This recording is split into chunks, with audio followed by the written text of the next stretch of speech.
अस्सलाम वालेकुम वरहमतुल्लाहि वबरकातुहू। अंबर की दुनिया ये कैसी है। सबसे पहले जुम्मतुल मुबारक आप लोगों को, उसके बाद हाल अहवाल। मैं तो खुद इतनी उदास हुई थी आप लोगों के बकाया यकीन माने ऐसे लग रहा जैसे मुद्दत हो गई आप लोगों से मुलाकात किए हुए।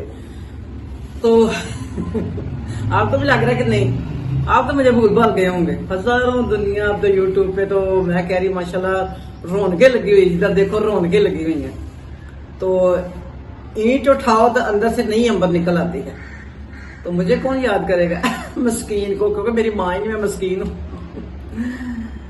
और सब मेरी प्यारी प्यारी बहनें, बेटियां, बहू, भाई, बेटे सब ठीक ठाक है। इससे आगे कुछ समझ नहीं आती क्या कहूँ। तो आज तो है जुम्मतुल मुबारक। जुम्मतुल मुबारक के बारे में आपको ईमान का तो पता ही है, जो होता है आजकल का ईमान जुम्मतुल मुबारक का। तो वीडियो मैंने काफी यानी कि कर दिया, थोड़ा वक्फा ज्यादा ही ले लिया। तो मैं चाह रही हूँ इसमें फिर तब्दीली लेके आए। ये तब्दीली बताया ना कि इसमें तो आती रहेगी। मैं ये नहीं कहूंगी यू टर्न, अल्लाह माफ करे, यू टर्न से बचाए अल्लाह में। ये कि तब्दीली बंदा हालात को देखते हुए करता ही रहता ना।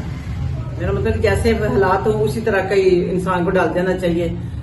तो यही मैं भी चाह रही हूँ कि मैं भी इसमें अगर मुझे जरूरत पड़ी तो मैं, आप लोग तो कमेंट करके बताते नहीं तो मैं खुद ही अपनी मर्जियां करती रहती हूँ, फिर क्या करूँ। तो इसलिए चलो जैसा भी फिर हो, जो भी हो आप लोग है। लो जी माशाल्लाह प्यारी बहनों बेटियों, कैसी हो आप? ठीक ठाक हो? अल्लाह का शुक्र है मैं भी ठीक हूँ। मगर मैं यही पूछ रही हूँ आगे हमने क्या करना है, क्या करना है। हमने कुछ बताते ही नहीं हो, कुछ बताओ हम क्या करें मिलजुल के। हमें सबको कुछ न कुछ करना चाहिए ना। अल्लाह जानता कुछ करने से जो फायदे होते हैं। ओए होए होए, मेरे से पूछे मैं बताऊं क्या क्या फायदे। करवाने लगूं तो कम हो जाते हैं, बताने में टाइम कम हो जाता है। तो अल्हम्दुलिल्लाह आप भी कोई मसरूफियत का जरिया ढूंढे। मसरूफियत मैं कह रही इससे कोई नेमत और नहीं है। अल्लाह की इबादत करें और किसी अल्लाह के काम में ही बेशक लग जाए। अगर दुनियादारी का काम आपसे नहीं होता तो आप दीनदारी के काम में लग जाए। बड़ा ही आसान है, बड़ा ही आसान है।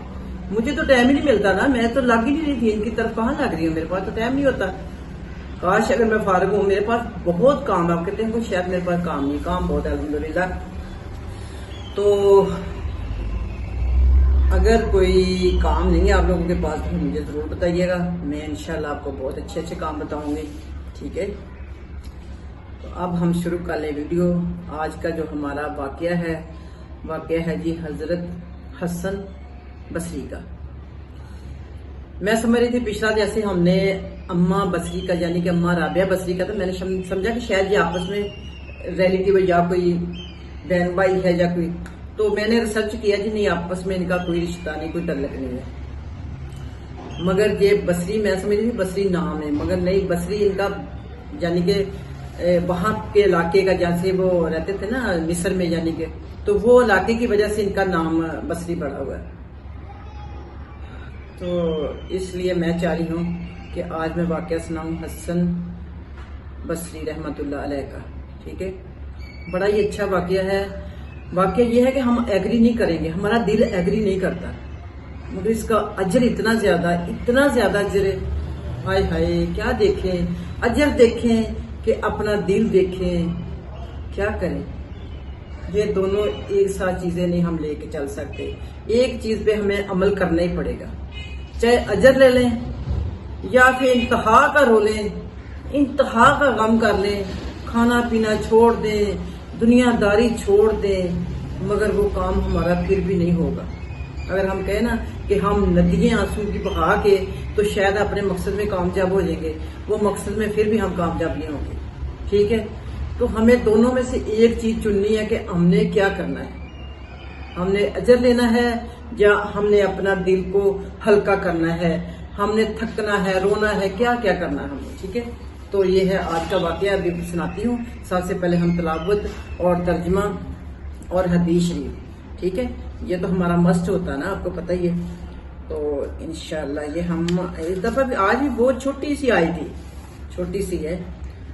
औज़ुबिल्लाहि बिस्मिल्लाहिर्रहमानिर्रहीम। व इलाहुकुम इलाहुम वाहिदुन لا الہ الا هو الرحمن الرحیم صدق اللہ العظیم. بہت چھوٹی سی نا آیت. اب اس کا ترجمہ ہے جی، تمہارا اللہ ایک ہی ہے، اللہ ایک ہی ہے، اس رحمان اور رحیم کے سوا اور کوئی اللہ نہیں. یہ تھی آج کی تلاوت اور ترجمہ. بس جو تو کیا کہتے ہیں ابھی زبان کو کوئی ذائقہ بھی نہیں ملا، پہلے ہی ختم ہو گیا. تو آج کا ہے ہماری حدیث شریف جو ہے وہ اس طرح سے ہے کہ جی حضرت محمد صلی اللہ علیہ وآلہ وسلم کا فرمان ہے، جمعۃ المبارک والے دن جو مجھ پر درود پاک پڑھے گا، یعنی کہ بہت زیادہ سے زیادہ پڑھے گا، تو روز قیامت والے دن میں اس کو شفاعت یعنی کہ بخشش،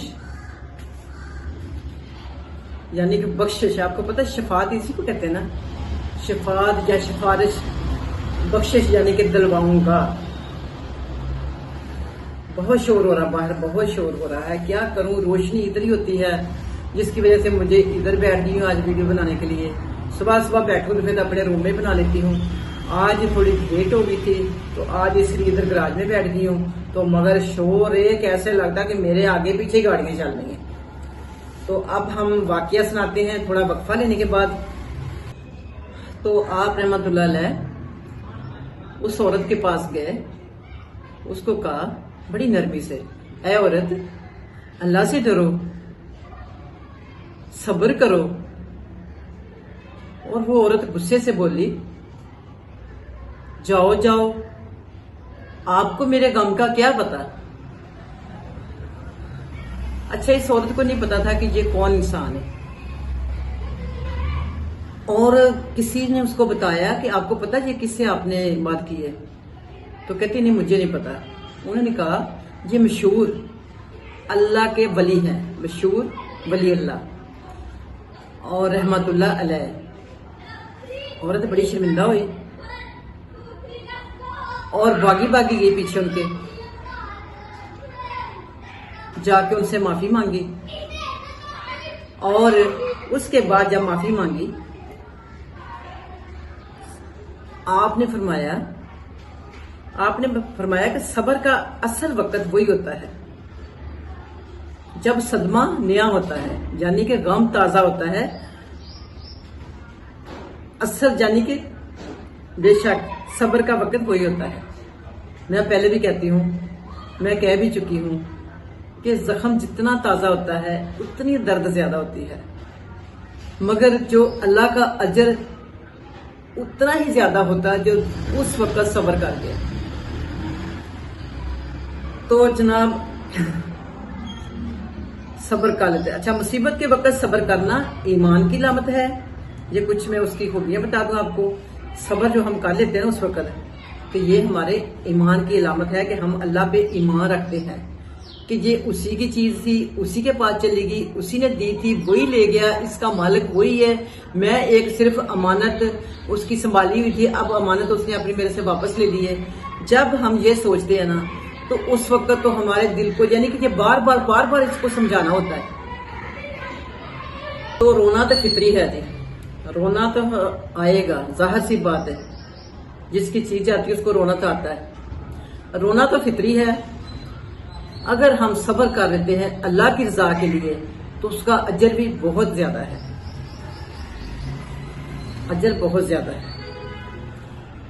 یہ ہمارے لیے اصل سبق ہے. بیچ میں میری بات کی آئی ڈونٹ نو آپ کو سمجھ لگی ہے یا کہ نہیں لگی.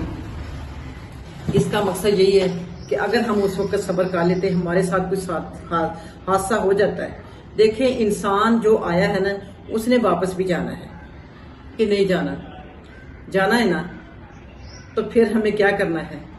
ہم نے کرنا ہے اللہ سے کیا مانگنا ہے؟ ہم نے اللہ کی صبر دینا نا. بندہ کہاں کر سکتا؟ بندے میں اتنی طاقت ہی نہیں، سکت ہی نہیں ہے کہ وہ صبر کر سکے. ہم نے کہنا ہے اے اللہ ہمیں صبر کرنے والوں میں شامل فرما، اور ہر حال میں اپنے بارے میں اچھا گمان رکھے. ہم یعنی کہ ہم اپنے اچھا گمان رکھے نا، کہنا کہ ہم نے جانا ہے، ہم تو دنیا میں مہمان ہیں، مسافر ہیں، تو ہم نے تو جانا ہی جانا. تو یہ گمانا آپ نے رکھنا بہت ضروری ہے، ٹھیک ہے۔ تو آج کی ویڈیو کا عنوان یعنی کہ ہمارا تھا ترجمہ، تفسیر، حدیث شریف اور واقعہ، سچا واقعہ، سبق امیز واقعہ، اور اگلا جو واقعہ ہے وہ حضرت موسیٰ علیہ السلام کے بارے میں ہے۔ حضرت موسیٰ علیہ السلام یعنی کہ دنیا میں ابھی آئے نہیں تھے، تو فرعون کو پتہ چل گیا تھا کہ ایک انسان دنیا میں آئے گا، یعنی کہ اس کے نجومی نے اس کو بتا دیا تھا۔ تو یہ اگلا واقعہ ہمارا حضرت موسیٰ علیہ السلام کے بارے میں ہے، اور میرا خیال کہ اگلے چند جو ہے نا حضرت موسیٰ علیہ السلام کے ہی ساتھ جڑے ہوئے ہیں، ٹھیک ہے۔ اگر آپ بھی کوئی اس میں حصہ ڈالنا چاہے، کوئی آپ کے پاس واقعہ، یہ کہ آپ نے نہ ہی تو موبائل سے لیا ہو، نہ ہی ٹک ٹاک سے لیا ہو، نہ ہی فیس بک سے لیا ہو، کوئی آپ کا اپنا پڑھا ہوا کتاب سے، قرآن سے، سنا ہوا کسی سے، وہ ان چیزوں سے نہیں لینا، وہ کاپی رائٹ بن جاتے ہیں، ٹھیک ہے۔ میں ان چیزوں سے نہیں لیتی اس لیے کہ وہ بن جاتے ہیں کاپی رائٹ۔ تو آج کی ویڈیو پھر ہم ختم کریں یا ابھی اور چلنے دیں؟